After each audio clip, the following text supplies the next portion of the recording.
Yeto, what's up, YouTube? Welcome back to another episode right here. Dang, there goes my motherfucking phone. Let me pick that thing up. Yeah, this shit feel good. Feel like I'm walking down Sunset, mink on my back. We'll get into another video, another reaction video. This one by OG Percy right here, and he talking about handicapped inmates and things of that nature. And I thought the thing was a little bit comical, but it was also on point and a real eye-opener and a wake-up call for people who ain't been incarcerated, especially people with disabilities and things of that nature. In reality, you think the state really gonna be working for you, but ultimately you just trash to the state. So let's not waste no more time. Let's jump in this thing, and y'all know how we do it. I'm gonna watch the video, you're gonna watch the video, we're gonna pause it and talk about it. Drop your thoughts in the comments and we're gonna pick it up. Video that hit the internet, man, of another Alabama prisoner. Okay. And he was whining, crying. Okay. About his colostomy bag, if I'm saying that correctly. Yeah, it's philosophy bag. Yeah, it was messed up and damaged. And he was whining. Here you go, right here. Okay. Bro, because I'm looking at the situation right now. I ain't feeling that. He got a colostomy bag on. I keep asking the nurses to change his bag because the bag they gave him they had how long they had you wearing these bags? Yeah, they tell me I had to wear the bag three to 4 days. 3 to 4 days, one bag. And my bag, sometimes it take A little louder. Yeah, sometimes I can't wear that bag that long because it's constantly running. Yeah, it's constantly running, so it have me stinking. You can lift your shirt all the way up and they have you smelling, and the other inmates got to smell you. Yeah, so they didn't want to give me another bag yesterday, so they gave me another inmate bag. That I don't even another inmate bag. Yeah, instead of getting you a bag. Yes, the sir. Nurses turned you down for a bag for what reason? Because they said that they gave me some and I needed to keep up with my supplies. I'm like, man, You need to keep up with supplies. yeah, Wow. I can't help it. The bags somehow keep busting on me. It keep busting on you and it's into your clothes. In my clothes. This man. is In my sad. clothes, man. And they notice it. Yeah, man. I'm talking about I can't help it, man. I know, man. My heart goes out to you, They're man. making a dangerous environment for me, man. Man, I need your help. The officers, they just, I can't help it, man. I know, And they gonna I want know to try it, to bro. lock me up now. I know If it. they see the video. Now, I'm going to tell you like this, bro. I ain't never saw nothing like that before myself. Being enough for the young niggas that had these type of conditions. But you might not even have that condition. You might be a celly with a nigga that got that condition. You might be in the same dorm as a nigga that got that condition. Can that experience be like? Because it ain't no, hey, bro, I don't want to be next to him. What you got to do in that situation? You said the man had a colostomy bag on? Yeah. I know this might hurt a little y'all feelings what I'm finna say, but it's just a boy. That wasn't shit. Boys. What about the niggas that ain't got no legs, nigga? Shit. What about the niggas that bitch no arms, nigga? What about the Down syndrome niggas that's in there? What about the MHMR niggas that's in there? You crying about a shit bag, nigga? You still walking around and shit? Boys. Yeah, nigga, like you say, you knew your condition before you went and did what you did. You probably had the shit back on when you was doing your crime. I'm just saying, though. They don't give a shit. Boys. You'll catch that in a minute. Boys. God damn, I'm fire with them. But anyway, what about the niggas that ain't got the hand?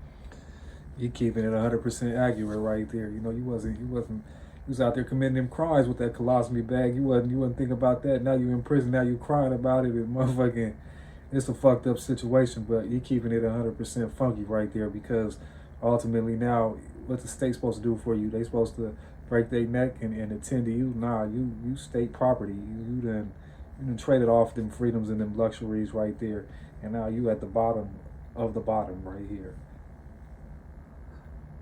Handicap for real. This niggas in that motherfucker that ain't got arms, nigga. This nigga in that motherfucker ain't got legs. This nigga that nigga got to depend on the arm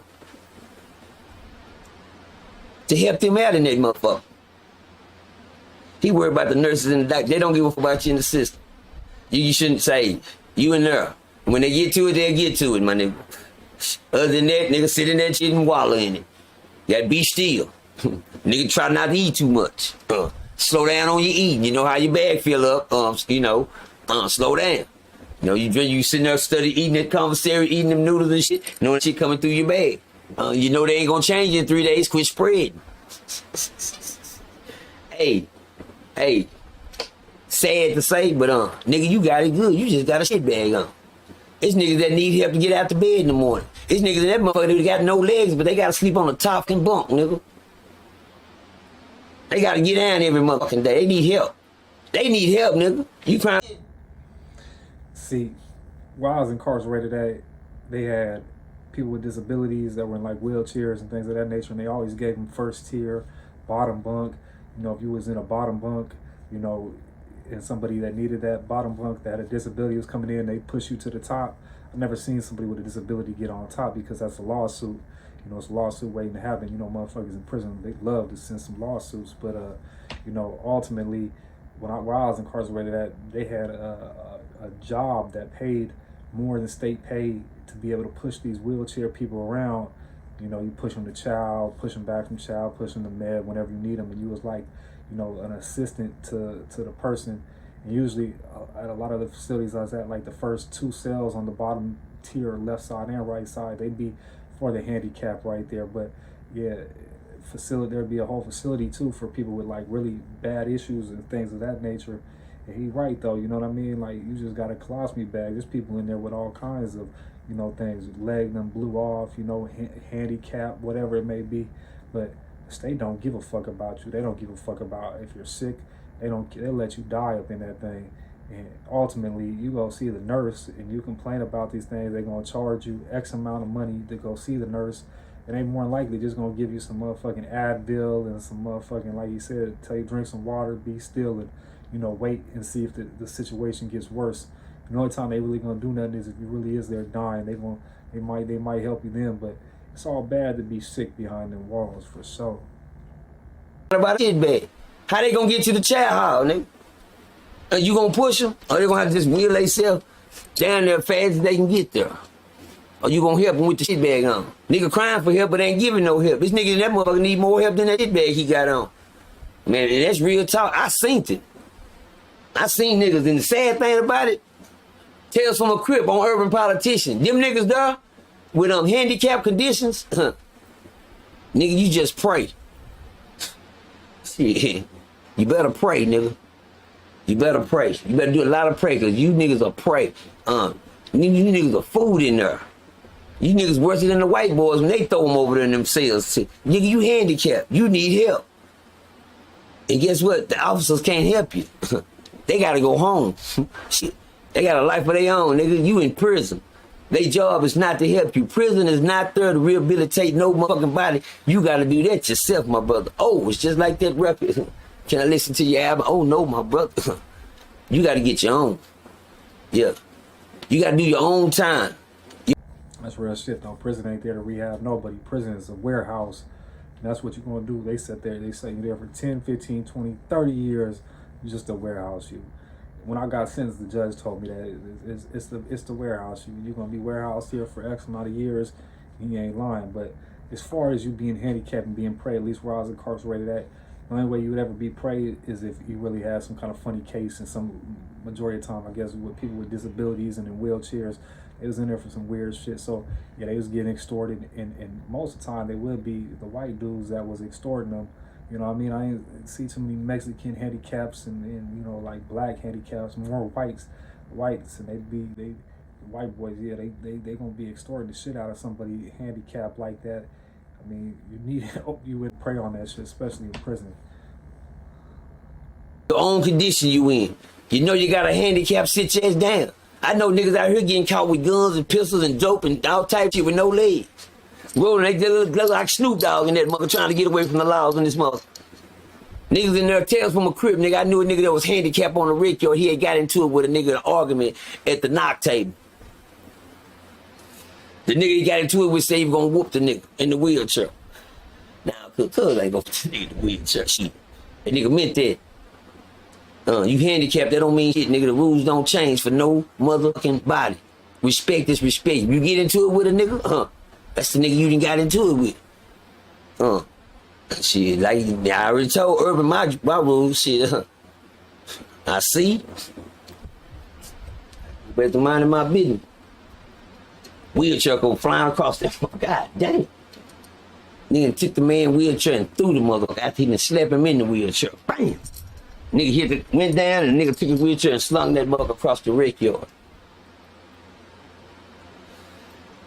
I know y'all looking for a superhero right about now. I believe it. I believe it. I believe it.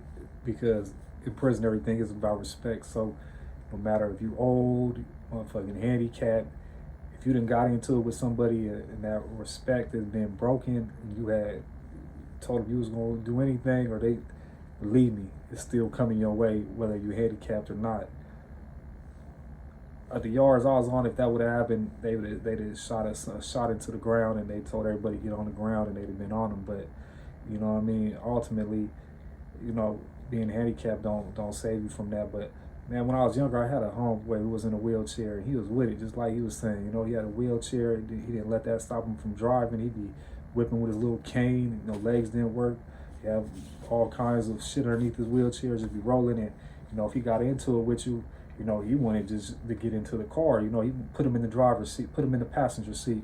He gonna give you the heads up in the car, passenger seat, one-on-one. You know what I mean? Just like it's normal.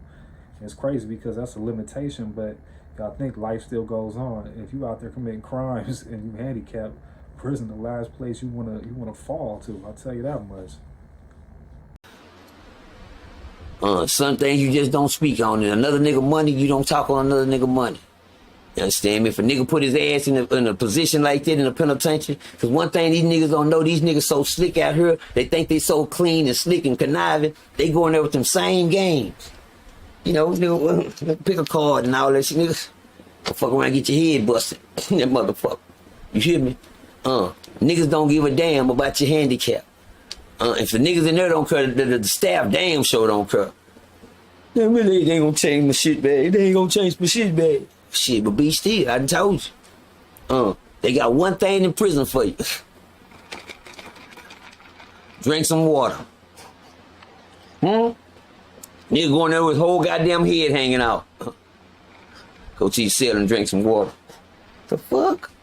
Nigga going in, man, I've been throwing up my, I've been fucked up for 11. Say, go to your cell. Drink some water. See, niggas in prison know that I'm not lying. See, nigga, only nigga that's been in prison long enough know Percy. That nigga ain't, oh, I know, I see it in the comments. Nigga, this the only thing saving niggas in prison. Water. And ibuprofen, nigga. That's it. Tales from the crib, man. I've been in the system so long. I was in the system when you can go to the system and pay $10 and $1 to see the doctor. And they would give you the finest treatment in the system. Nigga, you can go in that bitch and get all new teeth in that hoe. You been in there 5 years, they'll put caps in your mouth. They'll put everywhere you got something missing, nigga, they'll screw you. Nigga, you have a whole brand new $10. Shit, if you got $10 on your book, they go and see the doctor, man. They gonna sign you up for this, get you there, ship you over here, get this taken care of. They gonna give you, the state gonna treat you. $10. Oh. That was back in the days. It's $100 now, niggas. It's $100 now. You can't, I don't give a fuck what's wrong with you. You don't give a damn if your toe, you got an ingrown toenail. You just need to get them clipped. That'll be $100. I don't give a damn if you got migraine headaches. You just need to get a blood shit blowed up and get your pulse read or something. That'll be $100. But if you ain't got it, guess what? Don't worry about it. Cool. We gonna see you anyway. But I guarantee you what, you better not get a penny or a 20 on your books. They snatching it. Yeah, damn, my mama just sent me $10 down here. Oh, you went to the doctor, didn't you? Yeah, shit. The $10 gone. You got about 9 or 8 or something on that motherfucker. Now you got about like 6 or 7. Oh, That's some real shit. Now, imagine you only making $13.50 a month on state pay. State pay giving you $13.50. You don't went and seeing the medical. Medical done hit you for $100. It's gonna take you 10 months to pay that shit off right there. That shit's crazy, man. Cold game. That's why they call it the system, the way it's set up. Look how that shit's set up. Imagine calling your people for 15 minutes and you've got to pay almost $10 a call for 15 minutes, but you want to call them back to back.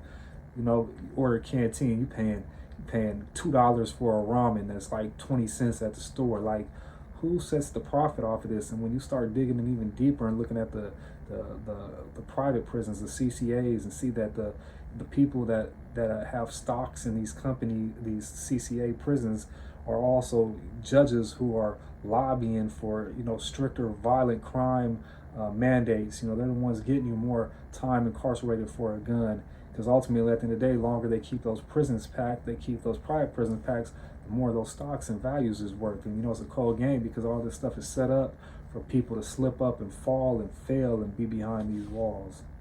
Crazy. Because the state gonna get theirs back. State gonna get theirs back. They been doing that back in the day. If I'm not wrong, I believe it was $1. $1, you can see the doctor. $1. Oh, that shit over with. And don't think because I'm talking medical, the medical system is lousy. Shout out to John Seeley Hospital, man. John Seeley, that is the medical facility of the state. We call it the nut house. A lot of niggas go to John Seeley. A lot of niggas go to John Seeley for the wrong reason. John Seeley is the place where they keep all the cuckoo for Cocoa Puffs. You understand me? You walk over there, you gonna swear that you in whatever that movie called. Y'all know that movie. Everybody was crazy in the motherfucker. I think Nick, the dude played the star in it, but it was the crazy movie. And you go to John Seeley, let me tell y'all something. Tales from a crib. One thing about the system, a lot of niggas get pistol cases. No, nigga, not pistols, not revolvers and no, not them. Pistol cases. They like to play. They like to play with them guns. They go in there, they catch a pistol case, they get caught with the pistol in their hand. And when you get caught with a pistol in your hand, that's 6 months. You going straight to medium custody for 6 motherfucking months, nigga. That's off the rip. That's off the rip for getting caught jacking, playing with that pistol. Got caught with a pistol case. But one thing about a pistol case, if you go to John Seeley and get shit to the hospital, they'll throw the case away by the time you didn't got it back, because you ain't gonna be there to accept the case.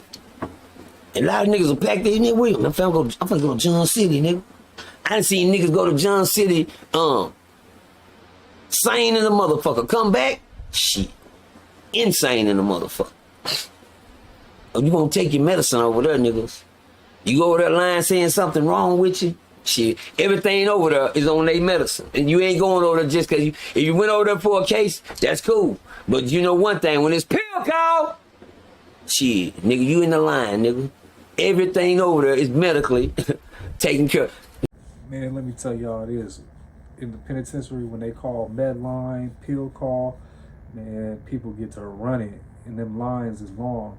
I ain't even been to the crazy cuckoo house like he talking about. I'm sure that's wild, because they gonna make you, everybody gonna be on that. But in a regular state penitentiary, boy, everybody in that thing on meds too, though. They be running.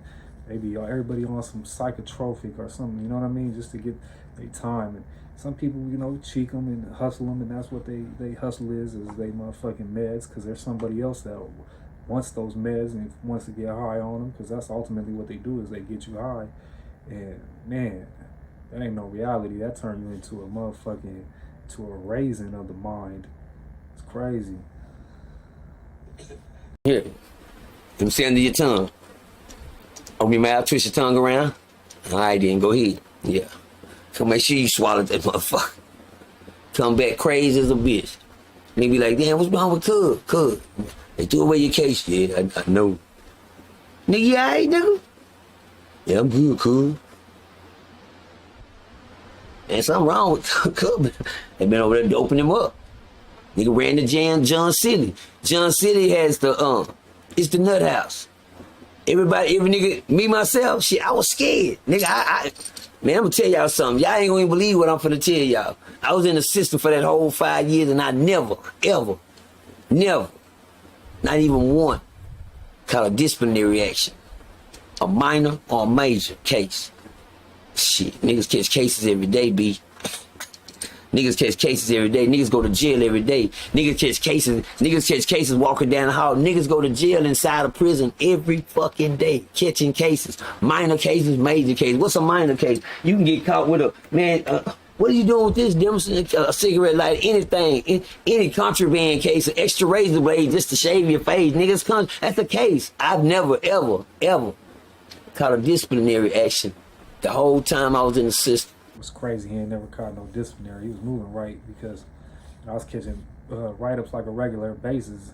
That's half the reason I went to some closed facilities, because I'll be at a medium and then I catch a write-up or two for whatever it is. You know, when I first was in there, I was you know, with the COs and stuff, I was bucking the system. 22 years, kid. You know what I mean? Like, tell me pull my pants up, man. Fuck you, I ain't pulling shit up. You know, and that cost me. They write me up.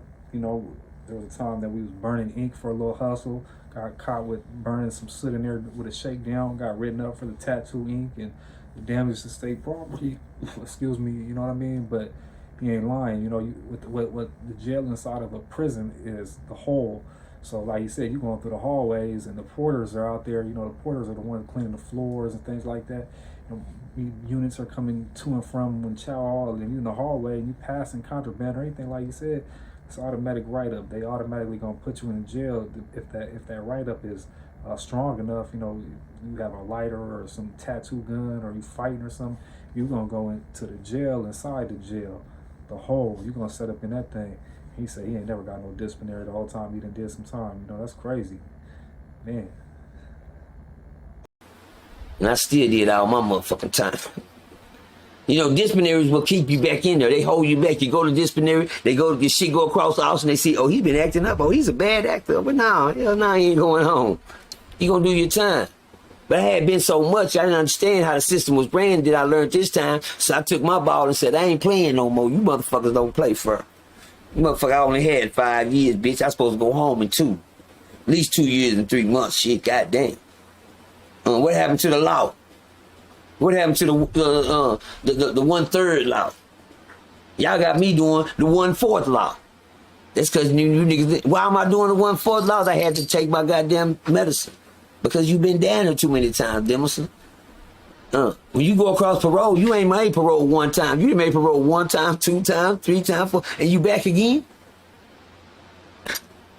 Let him sitting there a little long. He ain't learned nothing yet. That's how parole go. You niggas be sitting out here talking about, write me a care package, get the church to sign this, go get this to the preacher, get the choir to sign this, get the deacons people board, get everybody to sign this, the school, the coach, everybody. Man, that shit don't mean nothing. I'm gonna get my GED while I'm there. I got my GED, I got my diploma, I'm working on my truck job. They don't give a fuck, nigga. You gonna go home when they say it's time to go home. All that, I see my care package, got my care package in, got my parole lawyer, I got all that. That shit don't mean a motherfucking thing. When the folks say it's time to go, you go. They see that he got a care package. He got a care package in. This is what they do when they get your care. Got a care package. Oh, well, he got another package in, shit. Okay, he got that package in, shit. Ask them did they open anything and read it. No. And they got about 1,000 signatures in that motherfucker. They ain't read nothing. They just said you got a care package. That's it. People out there want you to come home, but they ain't asking, check that damn reason, because they don't give a fuck. Because when it's time for you to come home, guess what? They gonna let you go home. Other than that, get your GED. It'll help you out here a little bit. Get your all the skills and trades that you can pick up while you're there, besides convicting. Because what niggas don't know, you pick up more bad skills than you pick up humanity skills. That's real shit. Pick up more convicting while you're doing time, and you know, state gonna let you out when you want to get out. When I first went to see the parole board, they sent me back 2 years. And I felt like I had all my stuff, in the line. Then did my time, you know, chilled out on the bullshit, taking vocationals, had certifications, had people signing. They didn't care about none of that shit. They had to let me go when the time was right. You know, I had to do X amount of time due to my violent offense before I could get out. Just because I seen the parole board didn't mean that they was gonna let me out. That's just the first time they had to hear me and see me and go through the technicalities. But ultimately, they couldn't let me out until I had at least done 50% of my time. And having 22 years, they let me out after 11 and a half, so that was half my time. So it used to trip me out, though. There'd be a lot of people that be in there, you know, back on their second time, third time. You know, they going to see the parole board. They done been out got an old ass number. They done been out violated a couple times, and here he is and singing the same sad song in front of this parole board like they really give a fuck, knowing that they don't give a fuck. You know what I mean? But you know, the whole point of this video right here is that the state don't give a fuck about you. You land in prison, you state property. Once again, life has been reduced to the minimum, the bare minimum. And life, as you know, it is over with. So once again, don't go to prison.